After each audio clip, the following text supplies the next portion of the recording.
تاریک آسمان، دریائے نیل کی لہریں، پانی کی گہرائی میں دھندلی پرچھائیاں۔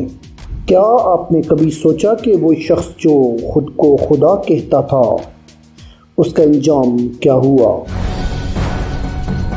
وہ جس کے ایک اشارے پر ہزاروں انسان لرز اٹھتے تھے، وہ جس کے محل کے ستون سونے سے چمکتے تھے، وہ جو کہتا تھا کہ میں تمہارا سب سے بڑا رب ہوں، لیکن تاریخ گواہ ہے جو اللہ سے ٹکراتا ہے وہ مٹ جاتا ہے، اور فرعون مٹا بھی اور نشان عبرت بھی بنا۔ آج کی یہ داستان اسی غرور، اسی انکار اور اسی تباہی کی کہانی ہے۔ مصر کے صحرا، ابراہیمی مصر، غلاموں کی قطاریں۔ ہزاروں سال پہلے دریائے نیل کے کنارے ایک عظیم سلطنت آباد تھی جس کا نام مصر تھا۔ یہ وہ زمانہ تھا کہ جب بنی اسرائیل مصر میں غلام بنا کر رکھے گئے تھے۔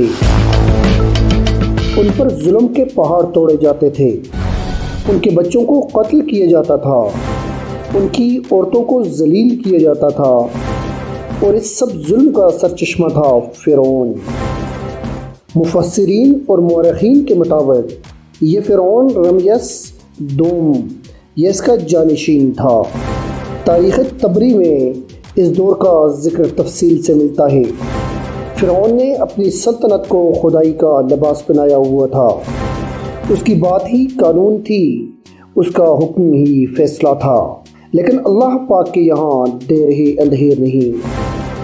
اللہ کا منصوبہ وہاں سے شروع ہوا جہاں سے فرعون کو سب سے زیادہ خطرہ تھا، ایک نوزائیدہ بچے سے۔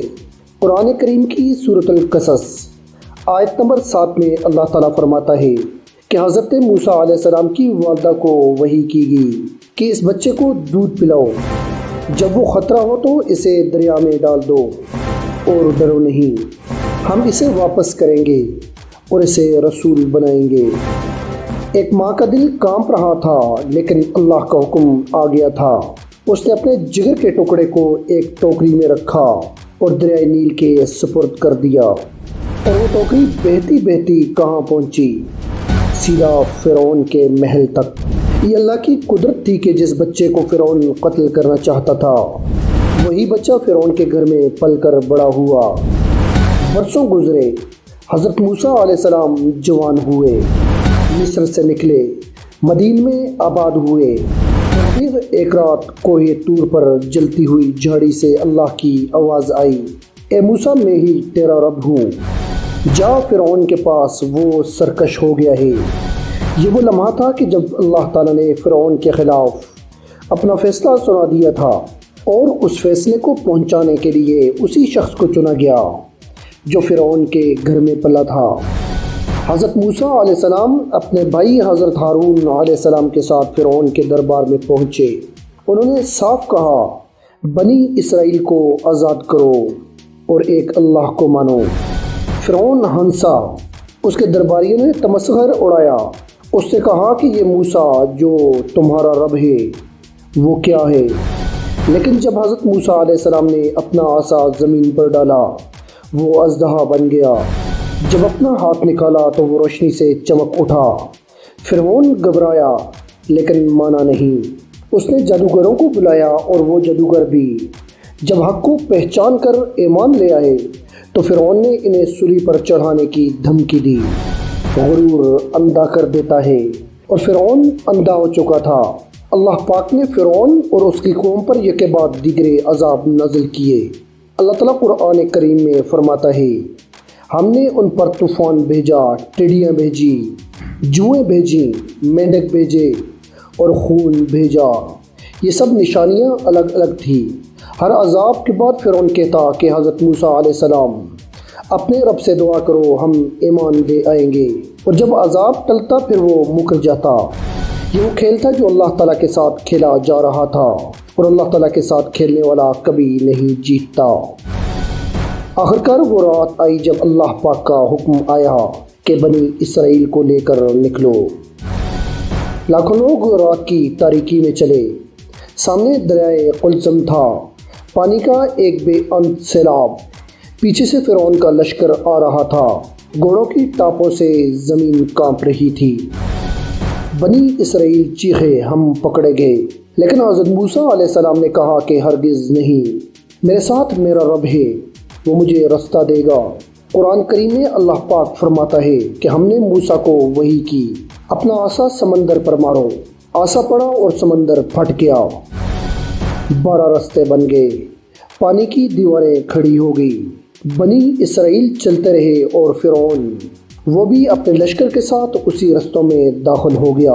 جیسے ہی آخری بنی اسرائیلی باہر نکلا، پانی کی وہ دیواریں گر گئی۔ صحیح بخاری میں روایت ہے کہ حضرت ابن عباس رضی اللہ تعالیٰ عنہ نے بیان کیا کہ یہ واقعہ یوم عاشورہ کو پیش آیا، اور یہی وجہ ہے کہ نبی کریم صلی اللہ علیہ وسلم نے اس دن روزہ رکھا۔ فرعون غرق ہونے لگا تو اس سے کہا، میں ایمان لاتا ہوں کہ کوئی معبود نہیں سوائے اس کے کہ جس پر بنی اسرائیل ایمان لائے۔ قرآن کریم کی سورۃ یونس میں آیت نمبر 90 میں یہ الفاظ محفوظ ہیں، لیکن اللہ تعالیٰ نے جواب دیا، اب ایمان لاتا ہے، جبکہ پہلے نافرمانی کرتا رہا اور فرعون ڈوب گیا۔ لیکن یہ کہانی یہاں ختم نہیں ہوئی۔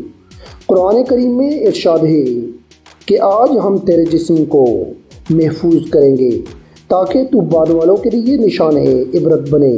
اور آج 1400 سال کے بعد فرعون کی ممی قاہرہ کے عجائب گھروں میں موجود ہے۔ یہ انسان جو خود کو خدا کہتا تھا آج شیشے کے پیچھے پڑا ہے اور دنیا اسے دیکھنے آتی ہے۔ یہ ہے اللہ کا انصاف۔ آج کے دور میں بھی فرعون موجود ہیں، وہ جو طاقت کے نشے میں اللہ کو بھول جاتے ہیں، وہ جو کمزوروں پر ظلم کرتے ہیں، وہ جو سمجھتے ہیں کہ ان کی طاقت ابدی ہے، لیکن تاریخ کا سبق ایک ہی ہے، جو اللہ سے ٹکرایا وہ مٹ گیا، اور جو اللہ کے ساتھ چلا وہ زندہ رہا۔ اللہ تعالیٰ نے فرعون کو تباہ کیا، نہ تلوار سے نہ لشکر سے، بلکہ اسی پانی سے جس پانی کا وہ مالک سمجھتا تھا۔ یہ ہے اللہ پاک کی قدرت، یہ ہے اللہ پاک کا انصاف، اور یہ ہے ہمارے لیے سبق۔ معزز ویورز، امید کرتا ہوں کہ آپ کو ہماری آج کی ویڈیو پسند آئی ہوگی۔ اگر آپ کو ہماری آج کی ویڈیو پسند آئی ہے تو ہمارے یوٹیوب چینل کو سبسکرائب کریں، بیل آئیکن کو پریس کرنا نہ بھولیے گا تاکہ ہر نئی آنے والی ویڈیو آپ تک پہنچ سکے۔ اپنا ڈھیر سارا خیال رکھیے گا۔ ملتے ہیں ایک نئی ویڈیو میں نئے ٹاپک کے ساتھ، تب تک کے لیے ہمیں دیجیے گا اجازت۔ خدا آپ کا حامی و ناصر ہو۔ السلام علیکم ورحمۃ اللہ وبرکاتہ۔